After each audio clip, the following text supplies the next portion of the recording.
Welcome back to the Daily Bread Bible Study. We are looking at day 151 for Job chapters 17 through 20.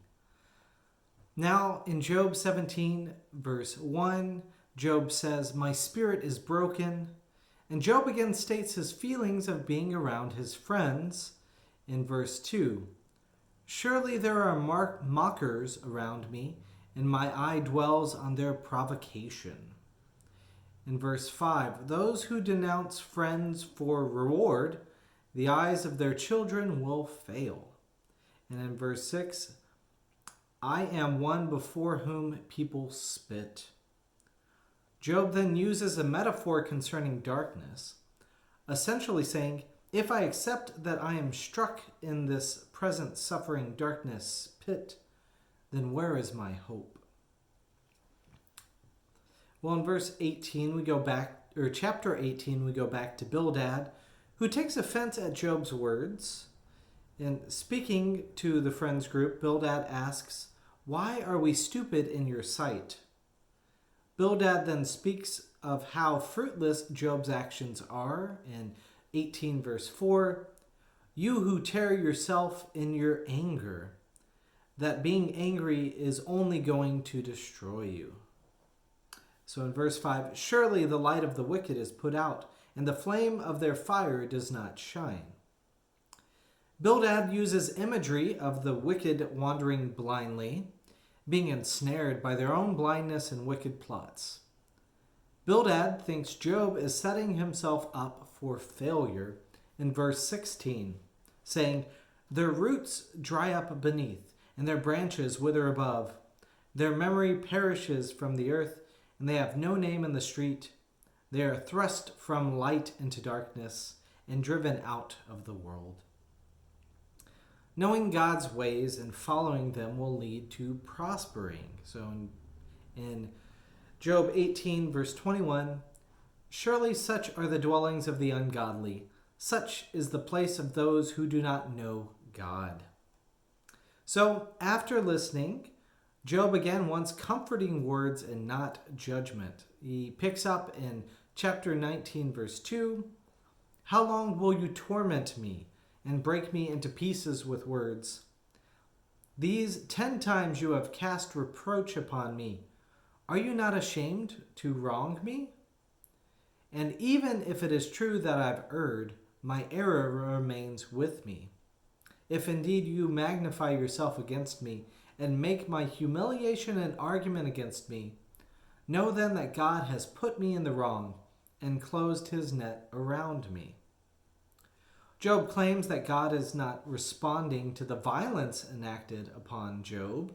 In verse 7, saying, "Even when I cry out violence, I am not answered. I call aloud, but there is no justice." So Job is in the midst of the experience of the absence of God. He uses the following metaphors for God's actions.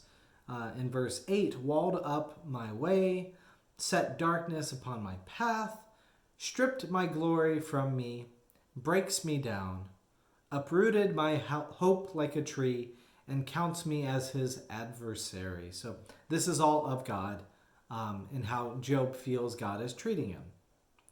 Job just feels estranged not only from God, but also his friends and family. As he says in verse 14, "My relatives and my close friends have failed me. The guests in my house have forgotten me. My serving girls count me as a stranger. I have become an alien in their eyes." In Job 19, verse 17, saying, "My breath is repulsive to my wife. I am loathsome to my own family." And in verse 19, "All my intimate friends abhor me, and those whom I loved have turned against me." Job just feels alone. This is incredibly hard for him, and it is hard for me to hear as well too. No one wants to see somebody else suffer like this. I just want to give Job a big hug and tell him that he is not alone. Yet in all this sadness, Job still trusts God. In Job 19:25 he says, "For I know that my Redeemer lives, and that at the last he will stand upon the earth. And after my skin has been thus destroyed, then in my flesh I shall see God, whom I shall see on my side, and my eyes shall behold, and not another. So this words in these images are often used around funeral times as comforting and hopeful words. So we have the words of Job here. Now we skip over from Job in chapter 20 and we move back to Zophar. Now, feeling moved in the spirit, Zophar is compelled to respond in verse 2, saying, "Pay attention. My thoughts urge me to answer because of the agitation within me. I hear censure that insults me, and a spirit beyond my understanding answers me." He then sounds like Bildad, saying, "Let me explain about the folly of the wicked." In verse 6, "Their head reaches for the clouds, yet they will perish forever like their own dung." Wickedness is a venom that may taste sweet at first, yet will poison them and eventually make them sick. The wicked will take things in greed, and then the earth will rise up against them. And as Zophar mentions in Job 20, verse 29, this is the portion of the wicked from God, the heritage decreed for them by God. And we have finished the words of Zophar, and this is the last time he will give any advice to Job. In fact, the next time he is mentioned, Job will be praying for him. Now, a lot more will happen between now and then, and I look forward to discussing that later.